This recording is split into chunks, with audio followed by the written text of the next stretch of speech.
Boa noite, paz a todos. Glória a Deus.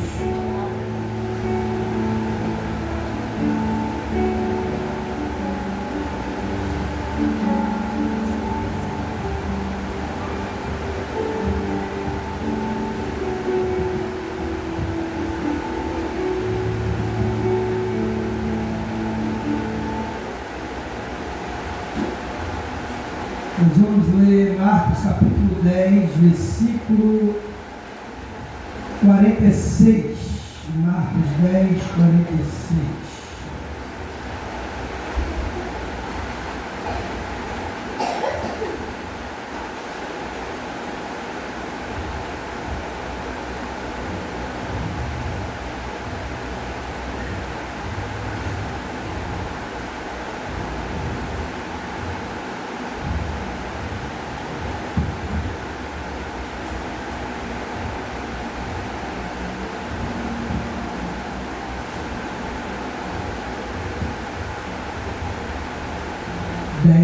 Marcos 10, 46.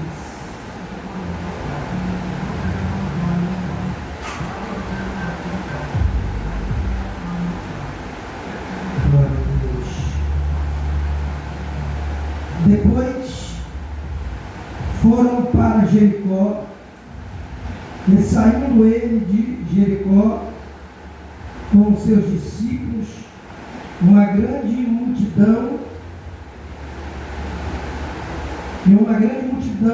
Bartimeu cego, filho de Timeu, estava sentado junto ao caminho, mendigando.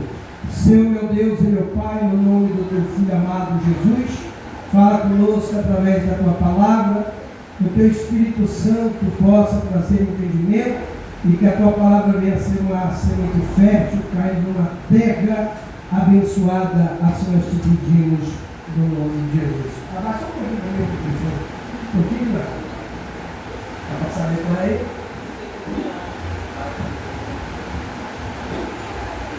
Auxiliei, Marcos. Glória a Deus.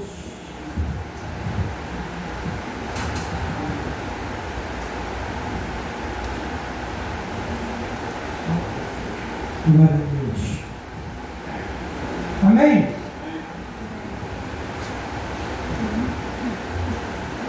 Irmãos, Jesus, quando ele estava indo para Jerusalém, ele passou por dentro de Jericó. E essa Jericó da época de Jesus não era a mesma Jericó da época de Josué. A Jericó da época de Josué, ela foi destruída. E Jesus indo para Jerusalém era caminho, não só para Jesus e seus discípulos, mas para todos aqueles que iam para a festividade chamada Páscoa. Mas o que me chama a atenção, que mesmo Jesus sabendo, os discípulos não sabiam, mas Jesus sabia de tudo que iria acontecer. Jesus sabia que ele ia sentar à mesa com os discípulos, que ele ia participar da Páscoa. A Páscoa quer dizer passagem, e era uma determinação, uma ordem de Deus, dada a Moisés,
Mas enfim, irmãos, voltando a Jericó, Jesus está indo para Jerusalém.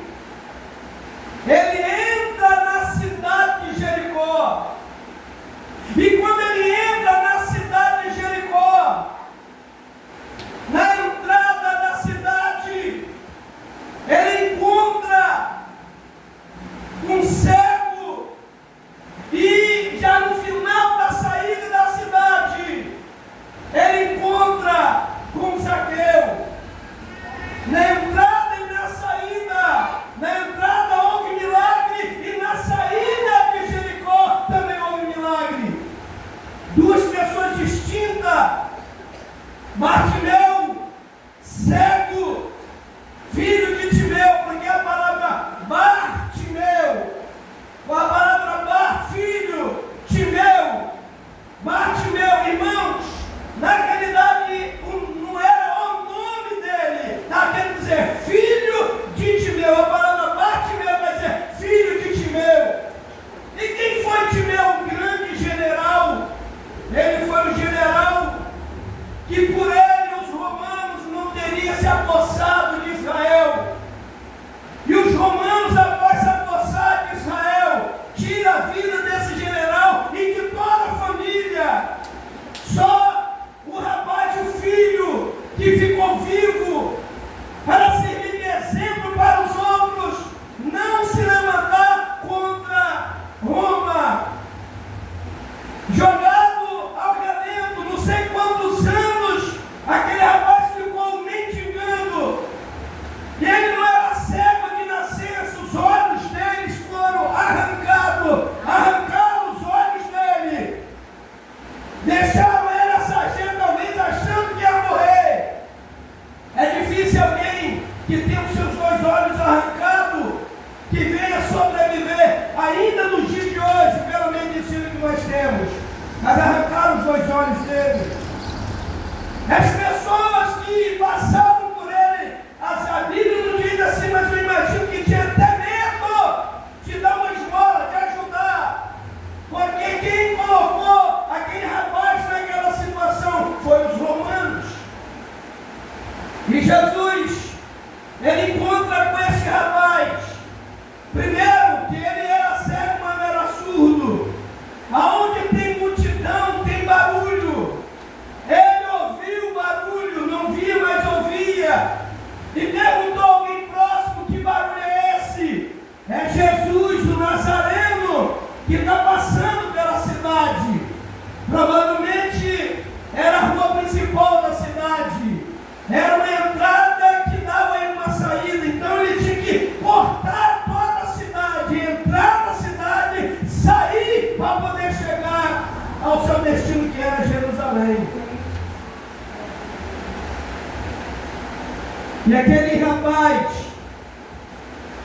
eu falei que uma certa feita, quem tem seus filhos, ensina os seus filhos no caminho que devem andar.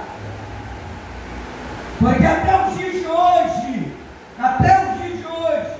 os judeus têm esse costume. Desde quando eram hebreus a se tornarem judeus, eles têm esse costume de assentar com o filho, ensinar, não é religião, é falar sobre Deus, ensinar sobre Deus. Uma criança com 4, 5 anos de idade já sabia o que era Páscoa, porque os pais ensinavam desde pequeno os seus filhos. Então, Bartimeu era filho de um general, um homem que tinha muitas posses, mas que o filho se tornou um mendigo, porque tudo aquilo que era da família foi confiscado por Roma. E aquele rapaz, quando ele ouve alguém dizer Jesus o Nazareno é que está vindo nessa rua ou nessa direção, o texto que nós lemos diz que ele estava o quê? Assentado à beira do caminho. Ele não estava no caminho, ele estava à beira do caminho. No dia de hoje, principalmente para quem dirige, pode dizer que no acostamento, né, Miguel? Estava no acostamento. Estava ali sentado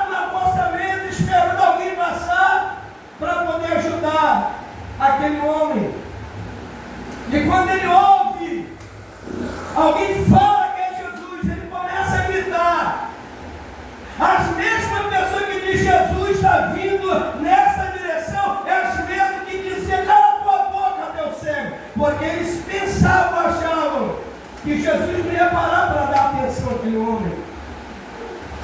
Mas o importante, por mais que o filho saia do caminho ou saia da direção, aprender, ele aprendeu.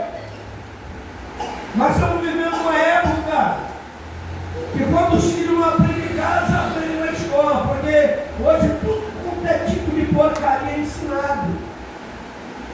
E a gente vê nos dias atuais, esse já está vendo um vídeo de um professor vestido de Jesus, dançando, rebolando, daqui a pouco ele tira a roupa e o povo gritando: Jesus é gay, a falta de respeito. O pessoal que pede respeito não dá respeito. E é onde fica a lei, né? Que todas as religiões têm que ser respeitadas. E uma classe de pessoas que pedem respeito para não dar respeito. Mas esse rapaz, ele conhecia a história do Messias. Ele conhecia, ele sabia, porque as profecias, os profetas, os salmistas, eles falaram a respeito de Jesus, estavam na história. E o que me chama a atenção, e o que deve ter chamado também a atenção de Jesus, é que quando alguém diz: cala a tua boca, teu céu, ele começa a gritar: Jesus, filho de Davi. Como é que ele poderia afirmar que Jesus era filho de Davi? Porque a Bíblia fala sobre a descendência de Jessé. A Bíblia já falava a respeito, então ele aprendeu com seus pais. Ele grita: Jesus, ó filho de Davi, quer dizer, ó descendente de Davi, tem misericórdia de mim. E Jesus parou. Os mesmos que falaram: Jesus o Nazareno está vindo nessa direção. Os mesmos que falaram: cala a tua boca, teu céu, foram os mesmos que ouviram da boca de Jesus: manda ele vir até mim. E eles falaram para ele: tenha bom ânimo, levanta-te, porque o mestre te chama. Tenha bom ânimo. As pessoas que muitas das vezes traz palavras ao contrário daquilo que nós acreditamos, essas mesmas pessoas uma hora vão ver Deus nas nossas vidas. E eles mesmo vão dizer: olha, não fica desanimado, porque Deus é contigo. Você crê nisso, amém?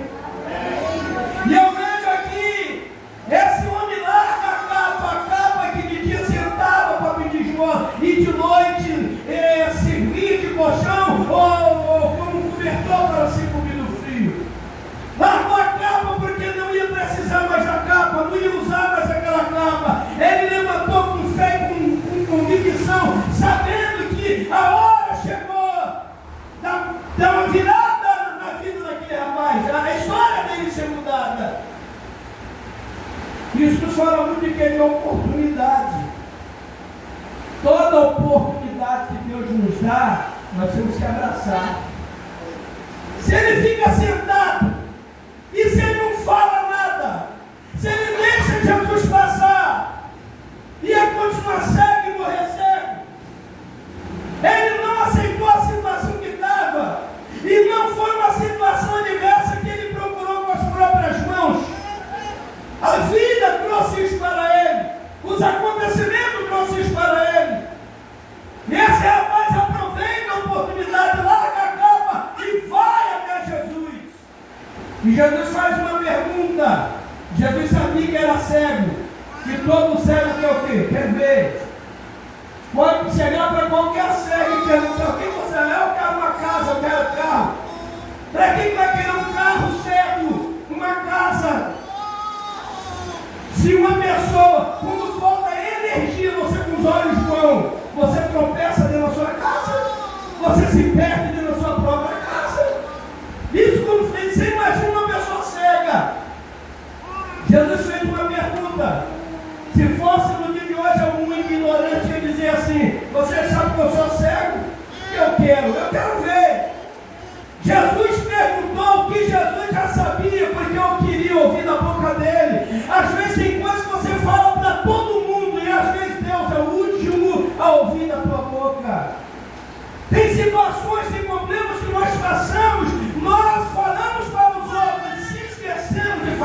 Deus.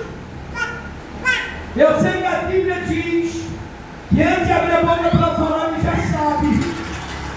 Ele conhece o nosso pensamento, conhece o nosso deitar, o nosso levantar. Mas em Jeremias 33:3, ele está dizendo através do profeta: clamas a mim, porque eu vou te responder, eu vou te mostrar, te revelar coisas grandes e firmes que você não sabe. Quando tem coisas, irmãos, que é necessário, por mais que ele saiba, você abrir tua boca e falar para ele.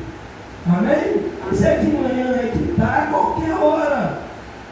Ele é o nosso melhor amigo. Ele prometeu que estaria conosco todos os dias, até a consumação do século. O que você quer que eu te faça? Eu quero ver.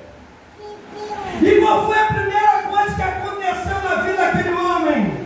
Os olhos dele, irmãos, como eu acabei de dizer, não era um cego de nascença que voltou a enxergar. Aquele homem não tinha mais os seus olhos. Para ele voltar a enxergar, ele precisava ter dois olhos. Está vendo o tamanho do milagre, diga? Eu vejo aqui, irmãos, Jesus falando para ele: seja feito como a tua fé, conforme a tua fé. Na mesma hora ele passou a enxergar. Porque enquanto Jesus estava perguntando, o milagre já estava sendo gerado. Enquanto Jesus esperava a resposta, os olhos já estavam dentro do globo popular. E quando ele abriu a boca e disse: quero ver, aí ele abriu os olhos e pôde enxergar. Você entendeu? Diz amém, bate palma para Jesus. Então Jesus estava indo para Jerusalém, sabia que ia participar da Páscoa, sabia que ia celebrar a primeira ceia, sabia que depois da ceia ele ia para a cruz, ele ia morrer no nosso lugar, ele sabia de tudo que ele ia passar, mas não falou para ninguém, ficou entre ele e Deus, porque por mais que ele falasse, os discípulos não iriam entender. E eu vejo a multidão se alegrando por ver Bartimeu enxergando, mas mais na frente tinha quer dizer, um outro homem. Jesus faz milagre na entrada de Jericó e faz o milagre na saída de Jericó.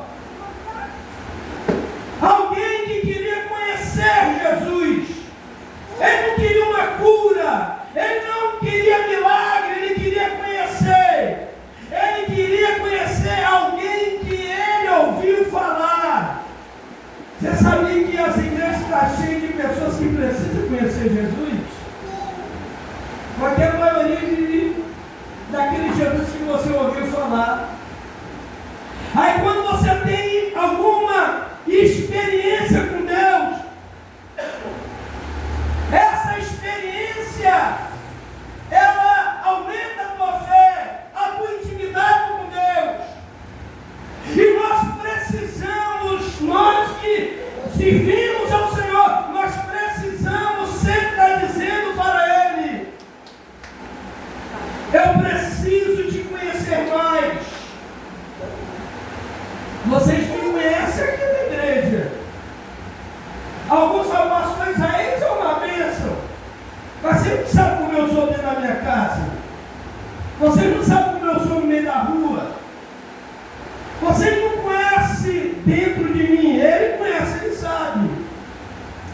E nós estamos vivendo uma época que tem muita gente que prega, canta, revela, profetiza, mas ainda não sabe quem é Jesus. E é por isso que a Bíblia diz que naquele grande dia: Senhor, profetizei, revelei, preguei, expulsei demônio, curei, apartai de mim, maldito, porque eu não te conheço. Muito bom, me alegro em relatar um milagre na vida de um rapaz desse cego, que a ocasião, a perseguição de Roma fez com que ele ficasse naquela situação.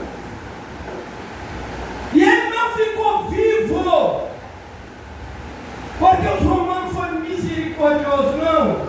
Ele ficou vivo porque Deus, ele já sabia que um dia Jesus ia passar por Jericó. E que esse milagre tinha que estar relatado na Bíblia.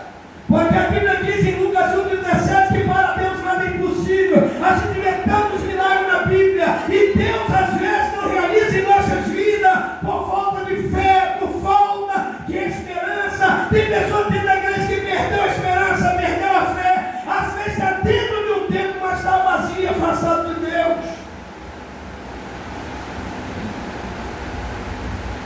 Às vezes você vê igreja, tem igreja que dá 300, 500, igreja lotada. Não adianta, o templo está lotado. Pessoa, igreja cheia de pessoas, mas vazia da presença de Deus. Amém? Aí, Jesus vai no caminho. Jesus já sabia que alguém estava lá na frente esperando ele, querendo ter intimidade, querendo conhecer.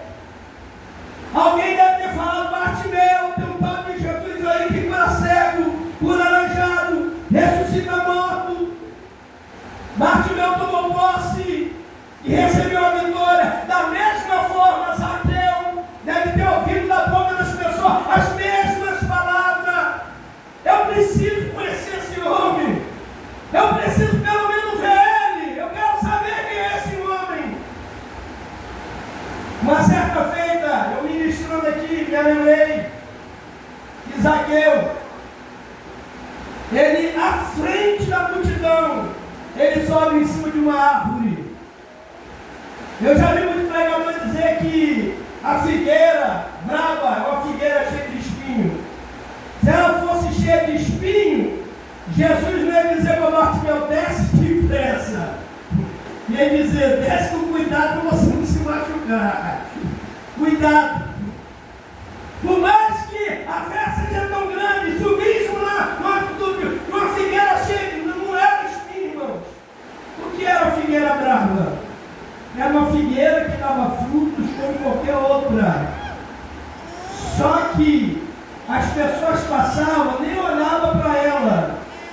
Quando você passa diante de um pé de árvore que só tem folha, você nem olha para ela. Quando você passa de frente de um pé de manga carregado de manga, Deus quer dar até uma pedrada, não acho que o pamão é uma coisa, um gostinho da pedrada na mangueira. Você passa num pé cheio de jaca, no meu tem que arrancar.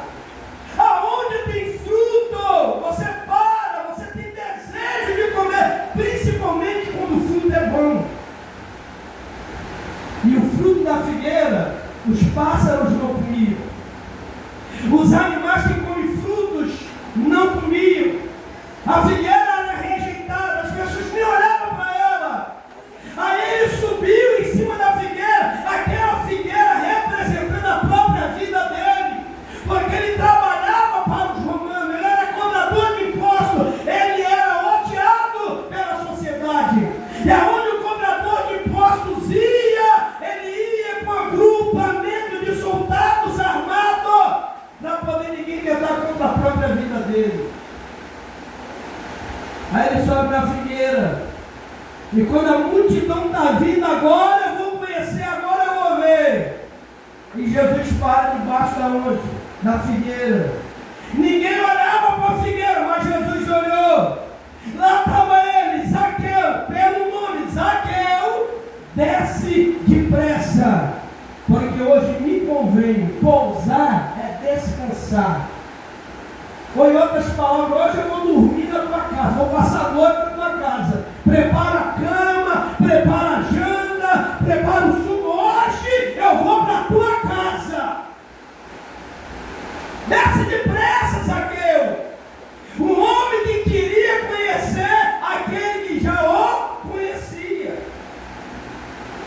Porque se você não conhece a pessoa, como você vai chamar ela pelo nome? É muito difícil. Quando você conhece, você também sabe, ó, nome, sobrenome, até o endereço da pessoa, você sabe tudo.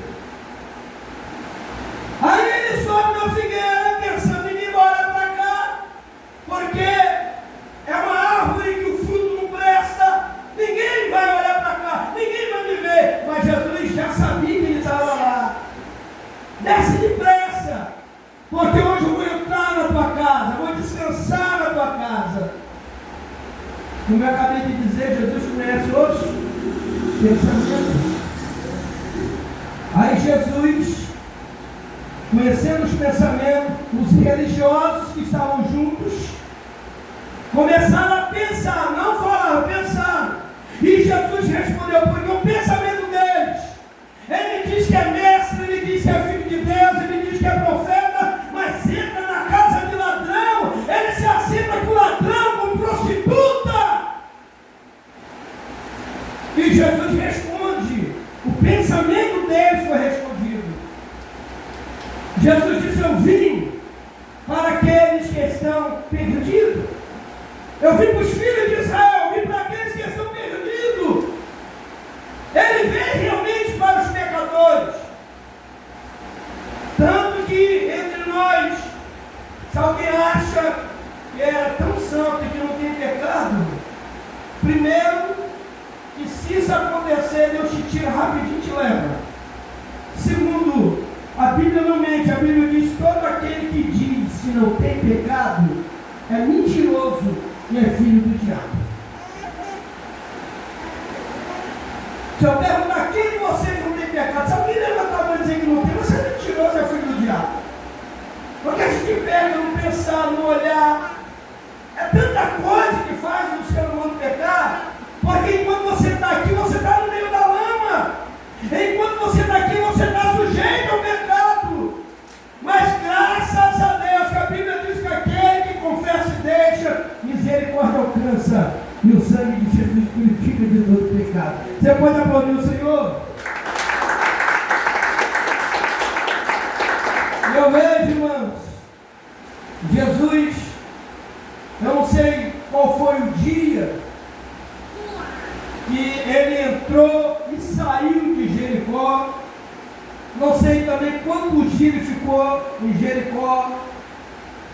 Mas ele entrou, fez milagre, ele saiu, fez milagre. E quando ele está em Jerusalém, via pessoas de todas as partes de Israel, até de outras nações, para poder participar da festa da Páscoa. A criança acima de 12 anos, menino homem acima de 12 anos, já era obrigação do pai levar para participar da festa da Páscoa. Aí Jesus, quando ele chega em Jerusalém, ele arruma um lugar, um cenáculo, chamado cenáculo, e ali ele celebra a Páscoa. Como eu disse, não foi coincidência, porque na Páscoa o cordeiro era sacrificado. Aquele cordeiro que Jesus, mais os discípulos, comeram junto com ervas amargas e tudo aquilo que fazia parte do ritual, já era representativo, irmãos, para tempos futuros. Hoje Jesus é o Cordeiro de Deus que tira o pecado do homem. Não é necessário mais matar animais, porque ele foi um sacrifício vil enviado por Deus. A Bíblia diz, porque Deus amou o mundo ou o homem, porque quando fala do mundo aqui, não está falando de sistema, está falando de humanidade, do ser humano. O amor de Deus foi tão grande que permitiu Jesus ser enviado como sacrifício para se cumprir a Sagrada Escritura. E Jesus, ele celebra a Páscoa. E quando acaba de celebrar a Páscoa, ele pega o pão, ele parte o pão, o mesmo pão que era da Páscoa. Ele só não usou da Páscoa o cordeiro e as ervas amargas. Ele pegou o pão, ele partiu o pão e disse, isso aqui é o meu corpo. Você imagina a cara dos discípulos, isso aqui é o meu corpo. Ele pega o cálice. Alguns estudiosos dizem que era um cálice só, passou de mão em mão. Outros dizem que eram 12, 13, 14 cálices. Eu sei que ele pega o cálice, ele agradece a Deus e dá aos discípulos, esse é o meu sangue que vai ser derramado por vós. Você imagina, acabou de participar da Páscoa. Porque quando os hebreus saíram de dentro do Egito da escravidão, Deus falou: manda matar um cordeiro, que já representava o Cristo. Pega o sangue do cordeiro e passa na vega da porta, porque quando a morte descer do Egito, aonde tiver a marca do sangue, a morte não toca. Esse sangue representando o Cordeiro Cristo, o sangue do Cordeiro na vega da porta, representando o sangue de Cristo. E quando ele pega o pão, por que ele pegou o pão? Os discípulos não sabiam, mas hoje nós sabemos que o pão é um processo, na época, para se fazer uma farinha de trigo, era moída em pedras. Há um processo de fazer a farinha e há um processo para se fazer o pão. Às vezes você vai numa padaria, dependendo da massa que o padeiro fazer, o pão não presta. Às vezes o pão está até bonito, mas quando você vai comer, te dá azia, você passa mal, está cheio de fermento, é tanta coisa. Mas para você fazer um pão, você fazer um pão, diz que quanto mais a massa é batida, melhor a massa vai ficar. O pão representa o sofrimento no corpo. O sangue é a própria vida. Nós sabemos que quando uma pessoa sofre um acidente, e se ela tiver uma hemorragia interna ou externa, dependendo da situação, se não levar logo para o hospital, a pessoa vai morrer por falta de sangue, porque sangue é vida. E Jesus, ele parte o pão, ele pega o cálice, dá para os discípulos. Esse pão representa meu corpo, esse cálice representa o meu sangue. Toda vez que você comer esse pão e todas as vezes que você beber desse cálice, você vai lembrar de mim. Então o que é um memorial? Amém? A Páscoa era um memorial.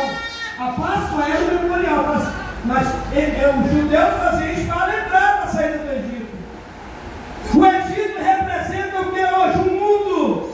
Faraó representa Satanás. O mar representa os obstáculos que aparecem para te atrapalhar e você chegar no objetivo que Deus quer para a sua vida. Por isso que é chamado de passagem, sair da escravidão e ir para um lugar onde Deus já tinha preparado. E nós somos diferentes. Hoje nós temos o Cordeiro, nós temos o sangue, temos uma promessa, porque ele tirou do Egito, tirou das garras do diabo, o Faraó, e nós estamos atravessando o Mar Vermelho, porque há uma terra prometida por ele, aonde nós iremos passar a eternidade com Deus. Você pode aplaudir o Senhor?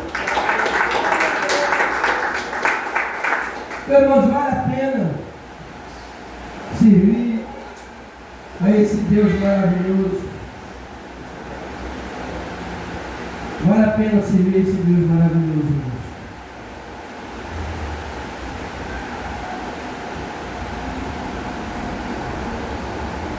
Jesus sabia tudo o que ia acontecer,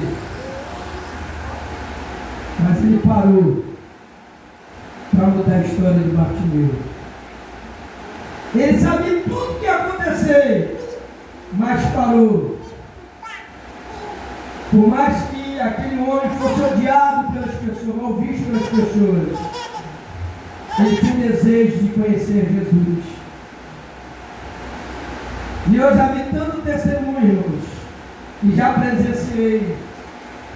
Eu falei que uma certa feita, muitos anos atrás,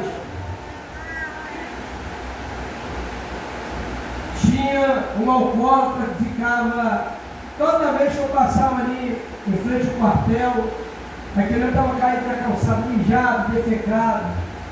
Tinha gente que passava até chutava ele.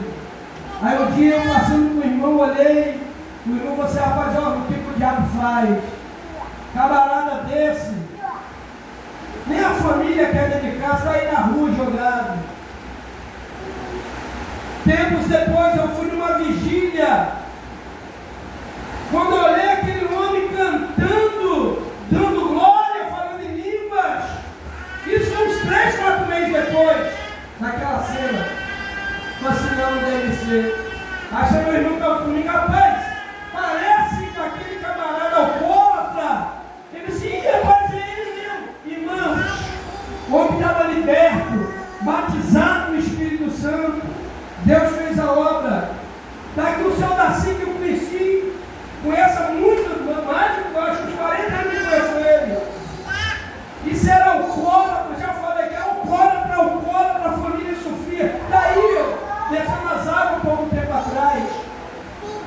Sabe o que Deus não faz? Porque nós não permitimos. Sabe o que Deus não faz? Porque qualquer coisinha abala a tua fé. Sabe o que Deus não faz? Porque qualquer coisinha você pensa em chutar o pau da barraca. Não, irmãos, nós precisamos voltar ao primeiro amor. Não podemos perder essa esperança. Nós temos que crer, por mais que a situação seja diversa, Deus sempre estará no controle. Nós queremos controlar as coisas. Isso é do ser humano. Queremos controlar tudo. Mas nós temos que entender que nós temos um Deus que Ele está no controle de tudo e de todas as coisas. Você pode aplaudir o Senhor Jesus? Essa é a palavra de Deus para a tua vida nessa noite. Não importa o que vai acontecer lá na frente, não importa o que aconteceu lá atrás, não importa o que está acontecendo agora, que a nossa prioridade sempre venha a ser Deus. Que a gente nunca vem desanimar, nunca vem desistir, porque a eternidade é coisa séria. É uma pena que tem de gente descendo a sepultura, que já foi crente, já falou em língua, já cantou, já pregou, já fez, já aconteceu. Eu conheci uma dupla, eles cantavam nas igrejas, um desviou, começou a encher a cara. Eu puxei até uma antena da casa dele. Caiu, quebrou o pescoço e morreu. O diabo não tem pena de ninguém, não, irmãos. Se ele sabe que uma pessoa já conhece a verdade, já teve algum tipo de intimidade com Deus, você acha que ele vai deixar em branco? Ele vai permitir aquela pessoa querer voltar a ser o que era antes? Então, quem tem oportunidade que Deus dá, se agarre. Se cair, se levante. Se está de pé, continue de pé. Mas não desista do teu chamado. Não desista de tudo aquilo que Deus já te prometeu. De toda a promessa de Deus na tua vida. Amém?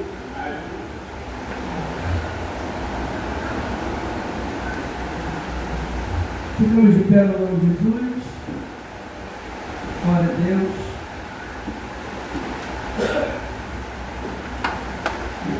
Que Deus possa ter falado teu coração através